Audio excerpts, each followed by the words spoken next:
नमस्कार।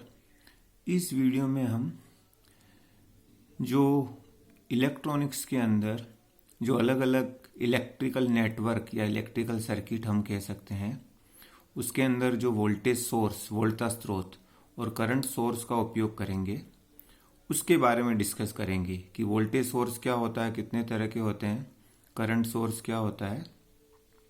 तो जैसा कि हम देख रहे हैं, वोल्टेज सोर्स दो तरह के होते हैं, एक आइडियल वोल्टेज सोर्स, आदर्श वोल्टा स्रोत, और प्रैक्टिकल और रियल वोल्टेज सोर्स यानी वास्तविक वोल्टा स्रोत क्या होता है। An ideal voltage source is a source that contains no internal impedance, यानी उस सोर्स के अंदर उसका खुद का कोई आंतरिक प्रतिबाधा नहीं होती है। और ये जो आंतरिक प्रतिबाधा होती है, ये हमेशा वोल्टेज सोर्स के साथ सीरीज में जुड़ी होती है, श्रेणी क्रम में जुड़ी होती है। तो आंतरिक प्रतिबाधा नहीं होती, यानी इसका मतलब उसका मान शून्य होता है। And maintains a constant potential difference across its terminals without depending on load impedance. जैसा कि हम चित्र में देखें, ये दोनों आउटपुट टर्मिनल्स हैं, इनके बीच एक लोड इम्पीडेंस लगा हुआ है, भार प्रतिबाधा लगी हुई है। ये एक सिंपल सर्किट अपन ने बताया है। यहाँ वोल्टेज सोर्स जिससे वोल्टेज ईजी मिल रहा है, लेकिन इसका कोई इंटरनल इम्पीडेंस नहीं है, इसके साथ नहीं जुड़ा हुआ।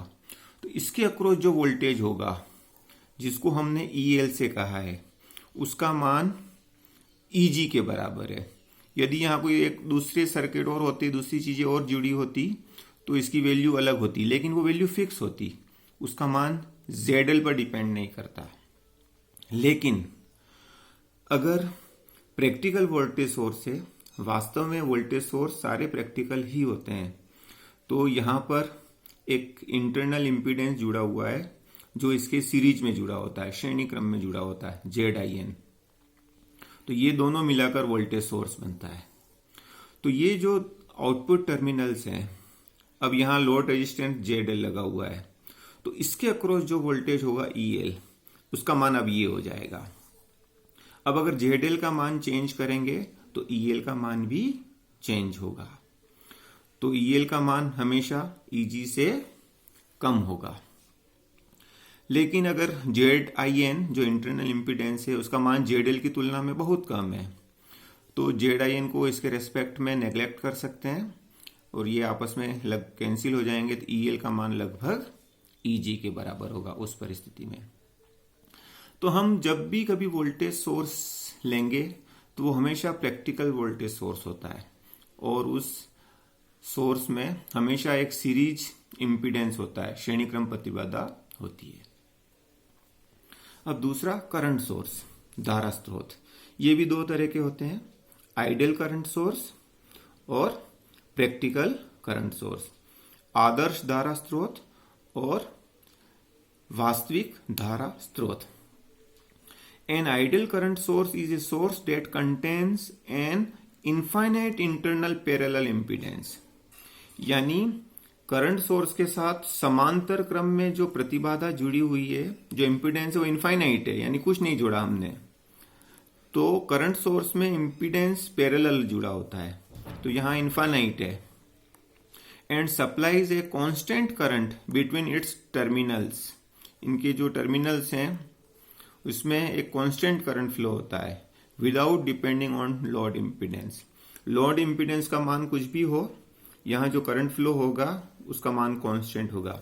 इस सिंपल सर्किट में अपन देखें तो यहां जो करंट है IL, उसका मान I के बराबर होगा। लेकिन प्रैक्टिकल करंट सोर्स की अगर अपन बात करें, तो उस सोर्स के अंदर इस करंट सोर्स में यहां इसके साथ एक इंटरनल इम्पीडेंस जुड़ा होता है, जो कि इसके पैरेलली जुड़ा होता है, समांतर क्रम में।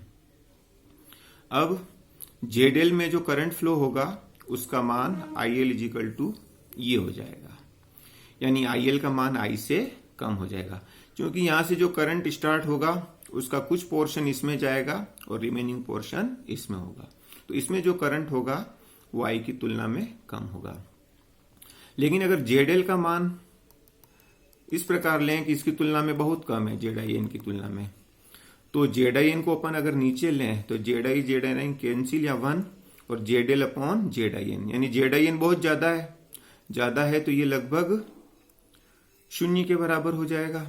तो 1 + 0 1, तो ये आई एल इजिकल टू आई के बराबर हो जाएगा। अब हम किरचॉफ्स लॉ के बारे में डिस्कस करें। क्या होता है किरचॉफ्स लॉ? ये जो इलेक्ट्रिकल नेटवर्क्स होते हैं, जो इलेक्ट्रिकल सर्किट होते हैं, विद्युत परिपथ, विद्युत जाल, उसका एनालिसिस करना है।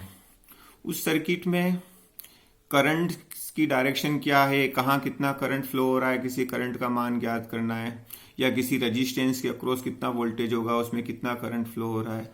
तो किरचॉफ्स लॉ से अपन एनालिसिस कर सकते हैं।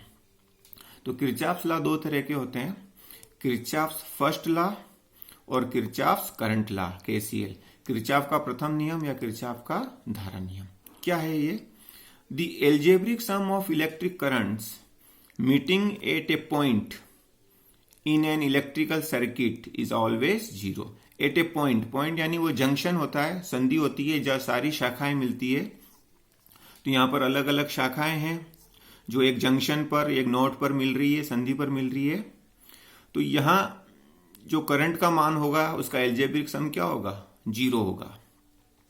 जो करंट इस जंक्शन की ओर आ रहे हैं उन्हें पॉजिटिव लिया जाता है, जो जंक्शन को छोड़ के बाहर की ओर जा रहे हैं उनको नेगेटिव लिया जाता है।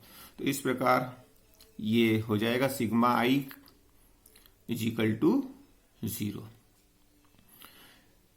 अब नेगेटिव को उधर ले जाएंगे तो पॉजिटिव इधर बच गया और इधर नेगेटिव वाले इधर भी पॉजिटिव हो गए।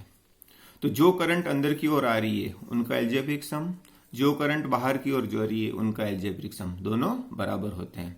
इन इक्वेशंस को नोड इक्वेशन, संधि समीकरण भी कहते हैं। That is algebraic sum of the currents flowing towards the junction point is equal to the algebraic sum of the currents flowing away from the junction, यानी जंक्शन की ओर आने वाली धाराओं का बीजगणितीय योग जंक्शन से बाहर की ओर जाने वाली धाराओं के बीजगणितीय योग के बराबर होता है। यह जो लॉ होता है, this law is based on the conservation of charge, आवेश संरक्षण सिद्धांत पर आधारित है। यानी ये बताता है कि आवेश संरक्षित रहता है। अब हम देखते हैं किरचॉफ सेकंड लॉ, किरचॉफ का द्वितीय नियम या वोल्टा नियम, जिसको हम शॉर्ट में केवीएल, किरचॉफ वोल्टेज लॉ भी कहते हैं। The algebraic sum of the EMF in any loop, कोई भी लूप है इलेक्ट्रिकल सर्किट का, कई सारे लूप होते हैं, किसी एक लूप की बात करें तो उसमें जितने भी ईएमएफ सोर्सेस लगे हुए हैं उनका एल्जेब्रिक सम लें, is equal to the sum of the products of resistance and current flowing through it. यानी जितने भी रेजिस्टेंस है और उन रेजिस्टेंस से बहने वाली जो धारा है, तो रेजिस्टेंस और करंट का प्रोडक्ट करें तो इतने जितने भी प्रोडक्ट बनेंगे उन सबका हम सम लेंगे। यानी जितने भी पोटेंशियल ड्रॉप्स होंगे आरआई, उन सबका सम लेंगे उस लूप के अंदर। तो सिग्मा ई ईएमएफ का एल्जेब्रिक सम हो जाएगा और ये आईआर का सम हो जाएगा, ये दोनों बराबर होते हैं। This law is based on the conservation of energy, यह जो लॉ है ऊर्जा संरक्षण सिद्धांत पर आधारित है। एट जंक्शन पॉइंट बी, अब ये सर्किट लें हम, यहां दो ईएमएफ सोर्स है E1 E2, इसके कारण I1 करंट फ्लो हो रहा है और इसके कारण I2 करंट फ्लो हो रहा है। तो यहां पर इस जंक्शन पर I1 करंट भी आ रहा है, I2 करंट भी आ रहा है। तो according to KCL, Kirchhoff's current law, यहां जो करंट होगा इन दोनों करंट के सम के बराबर होगा, यानी I is equal to I1 plus I2। अब अपन एक लूप लेते हैं, on applying KVL in loop ABEFA, इस लूप के अंदर हम किरचॉफ्स लॉ अप्लाई करें तो यहां से अपन चले A से B, धारा की दिशा में चल रहे हैं, in the direction of current.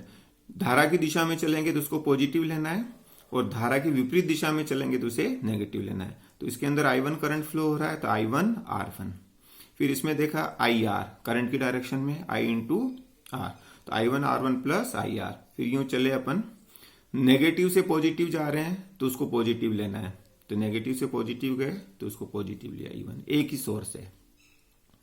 अब ये दूसरा लूप लें बड़ा, A B C D E F A, इसमें अप्लाई करते हैं। तो A से B चले I1 R1, फिर B से C चले I2 अपोजिट डायरेक्शन में, तो माइनस में आया I2 R2। अब यहां पर कोई रेजिस्टेंस नहीं है, लेकिन यहां से यहां गए EMF सोर्स, प्लस से माइनस में जाएंगे तो वो नेगेटिव होगा, फिर यहां माइनस से प्लस जाएंगे तो पॉजिटिव होगा। तो इस प्रकार इक्वेशन आ जाएगी। तो इन इक्वेशंस को आपस में सोल्व करके हम अलग अलग धाराओं का मान ज्ञात कर सकते हैं। तो ये जो इक्वेशंस हैं ये लूप इक्वेशंस कहलाती है, लूप समीकरण कहलाती है। और ये जो लॉ है, this law is based on the conservation of energy, यह जो है ऊर्जा संरक्षण सिद्धांत पर काम करता है।